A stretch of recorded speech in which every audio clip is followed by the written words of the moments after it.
यथाई भवताम मध्ये पूज्योयम च भविष्यति। उसी समय माता पार्वती और शिव ने वरदान दिया था कि मैं बड़ी प्रसन्न हूँ। हे गणेश गणपति, तुम्हारा पूजन सर्वप्रथम होगा और तुम समस्त गणों के गणाध्यक्ष कहलाओगे। सर्वाध्यक्षो भवेद यूयम कुरुता यूयम कुरुत तद्वती तदा शांतिर्भवे लोके नान्यथा सुखमाप्यता। हे गणेश, तुम समस्त गणों के अध्यक्ष कहलाओगे, स्वामी कहलाओगे। क्योंकि गणेश शब्द का अगर संधि विच्छेद किया जाएगा तो क्या बनेगा? गण धन ईश बराबर गणेश, गण धन पति बराबर गणपति। और ईश का मतलब होता है मालिक, स्वामी, और पति का मतलब मालिक। क्योंकि ये गणेश जी महाराज अनादिकाल के बड़े पुराने देवता हैं, जो देवताओं के गण को, राक्षसों के गण को और मनुष्यों के गण को चला रहे हैं, वही गणेश हैं। अगर आपको विश्वास नहीं तो जिस समय श्री रामचरितमानस में माता पार्वती का भगवान शिव के साथ विवाह हुआ, तो उस विवाह में माता पार्वती और भगवान शंकर ने भगवान गणेश का पूजन किया था। आपके मन में संदेह होगा कि गणेश जी तो पुत्र थे, तो माता पार्वती और शंकर ने गणेश का पूजन क्यों किया? किया था कि नहीं? रामचरितमानस में लिखा है, मुनि अनुशासन गणपति पूजे शंभु भगवान।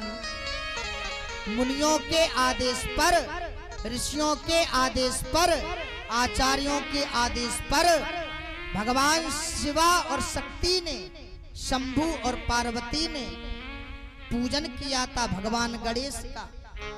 और भगवान पूज्यपाद तुलसीदास बाबा ने लिख दिया कि जिसके मन में संदेह हो तो इस दोहे की नीची वाली लाइन में लिखा है, मुनि अनुशासन गणपति पूजहि शंभु भगवान।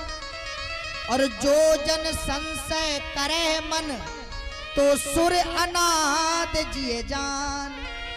अगर किसी के मन में संदेह हो रहा हो तो समझ लेना कि अनादिकाल के देवता हैं, तीन गणों पर शासन करने वाले हैं। गण का मतलब समझते हैं आप?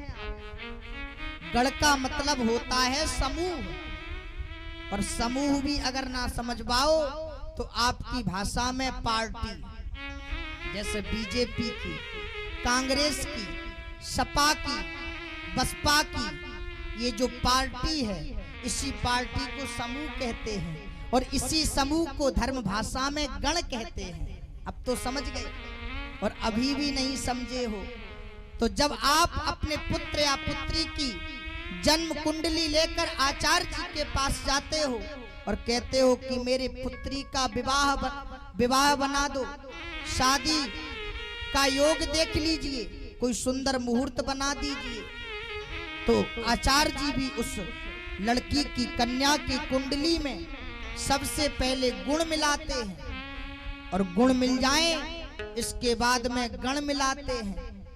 अगर कन्या का देवगण हो गए और लड़के के पुत्र के राक्षस गण हो गए तो शादी हो तो जाएगी, जबरदस्ती कर तो देना, लेकिन आप सब समझ जानते हो देवता और राक्षस अगर आपस में मिल जाएंगे तो क्या हो जाएगा?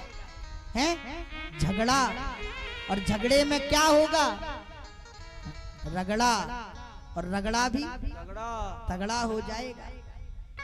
तो कुंडली में जो गण मिलाते हैं, गण का मतलब समूह, देवगण, राक्षस गण और मनुष्य गण, तीन प्रकार के गण होते हैं।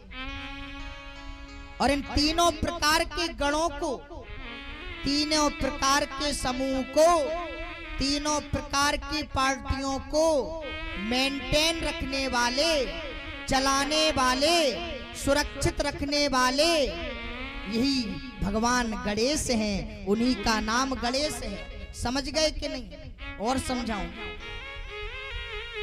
गणेश किसी व्यक्ति विशेष का नाम नहीं, ये पद का नाम है। गणपति ये व्यक्ति विशेष का नाम नहीं, ये पद का नाम है। देवताओं के, राक्षसों के और मनुष्यों के गण को चलाने के कारण इनका नाम गणपति है।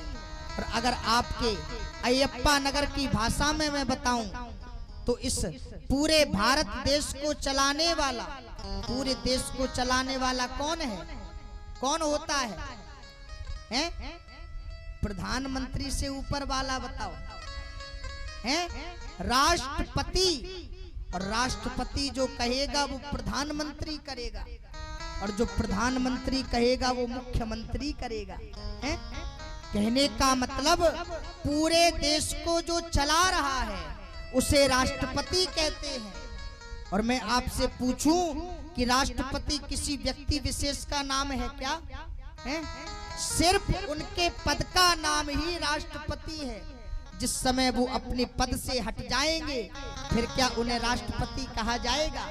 नाम तो उनका कुछ और है, पद का नाम क्या है? राष्ट्रपति। प्रधानमंत्री पद का नाम है, मुख्यमंत्री पद का नाम है। इसी प्रकार गणेश, गणपति ये भी एक पद का नाम है। कहने का अभिप्राय भक्तों, जो अनादिकाल के देवता हैं, देवता राक्षस मनुष्य के समूह को चलाने वाले हैं, वही गणेश गणपति कहलाते हैं। अब तो आप समझ गए होंगे, और अभी भी ना समझे हो तो YouTube में देख के बुद्धि लगा के समझ लेना, है ना। सूत जी कहते, ऋषियों माता भगवती प्रसन्न हो गई और पूछा कि हे भोलेनाथ, एक कृपा और कर दो कि हमारे गणेश का